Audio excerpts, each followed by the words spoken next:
Here we have the Waxmen, made from corrosion-proof alloy and silicone rubber.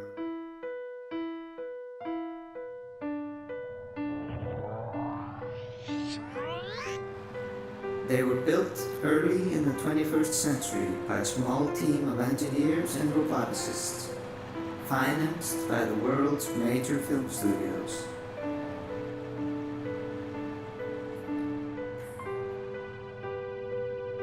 The goal was to counter the rising costs of exuberant A-list actors' salaries in an effort to minimize production time and maximize profit.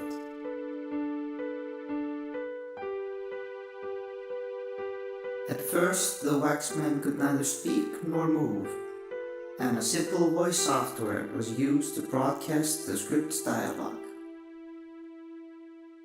I thought you'd like to know because I remember you were as distressed as I was about it. As you were? As I recall, you thought it was only right and proper that they should be sent packing.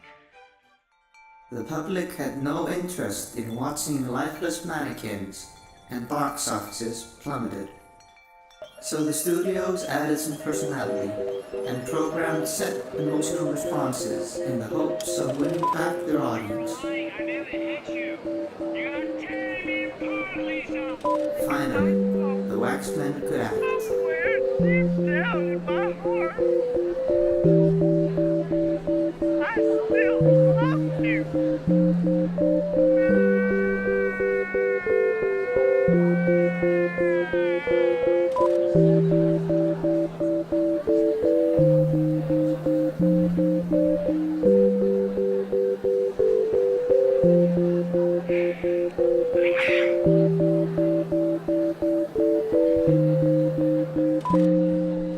The studios kept updating the Waxmen software to the point of self-awareness. They were convinced that the Waxmen's realistic acting would strike a golden balance for audiences. And it worked, for a while. Around the globe, civil rights groups argued that the sentient Waxmen questioned our understanding of human rights, and that a new declaration was required to embrace the ethics of transhumanism. So, in 2048, the Universal Declaration of Human Rights was signed and adopted by over 70% of countries across the globe. The Waxmen were free from slavery, and the studios were back to square one.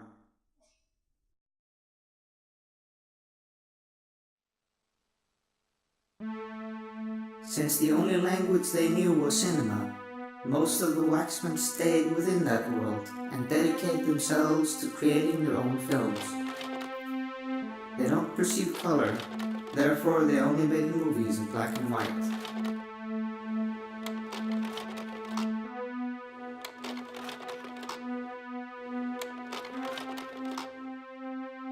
This is the first one they made, a ball being thrown. But their limited understanding of how frame rate or aperture work resulted in the 10-second long moment becoming 10 minutes.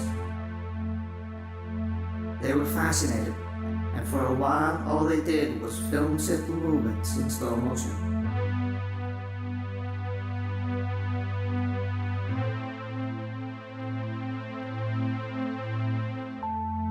In time, they mastered the cinematography, and their fascination turned elsewhere.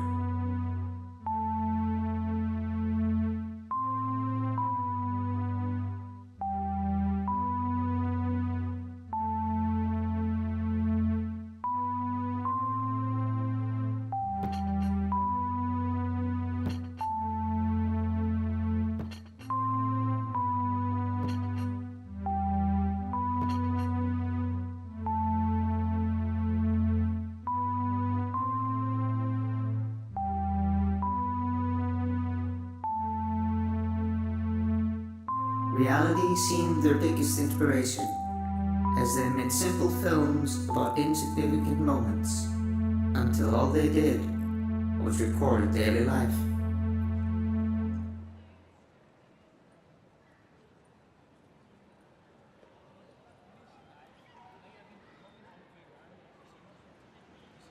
The naturalism movement didn't live long, but it was nonetheless an important chapter in the Waxmen cinematic evolution, as it pushed them in the opposite direction and into their subconscious.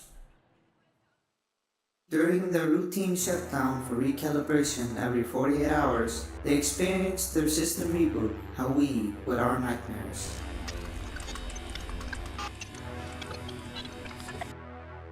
What followed was a fertile, surreal period where they tried to make sense of their own inner life. And for a time, bleakness prevailed. Fear, anxiety, and death were their subjects.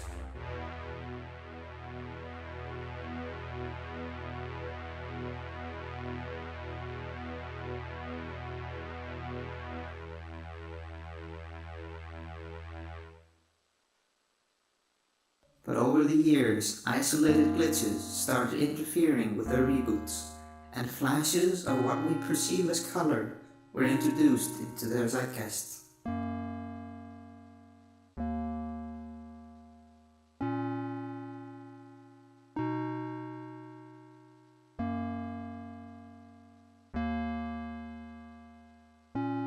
This ushered in a more holistic examination of what they were feeling, and with it came more diverse ways of movie making as they tried to master colors.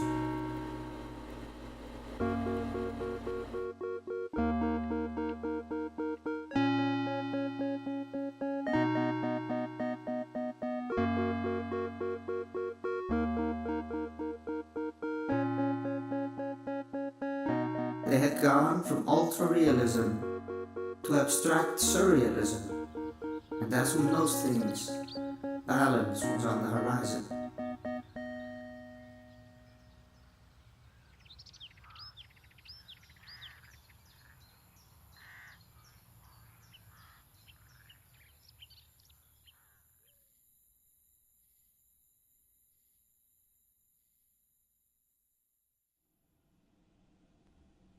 With normalization also came box office draw, and over time audiences grew to love this alternative branch of the film industry that provided a breath of fresh air.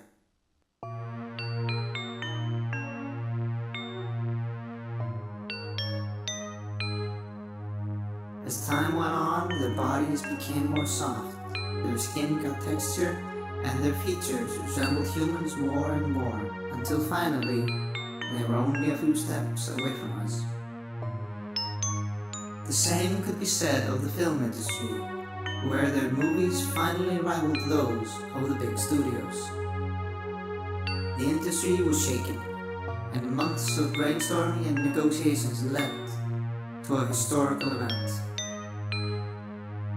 In late October of 2012, here on the island of Tuto, where the Waxmen's main studio was, their head of production was offered a desperate plea bargain that would ensure artistic freedom and limitless resources for millennia.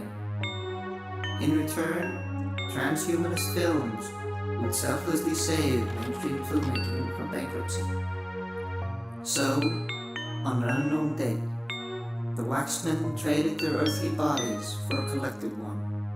By joining a global-wide mainframe, they ushered in a new era of digital cinema. An unknown artist captured this moment here, and it's been the loop's biggest draw for the past couple of centuries.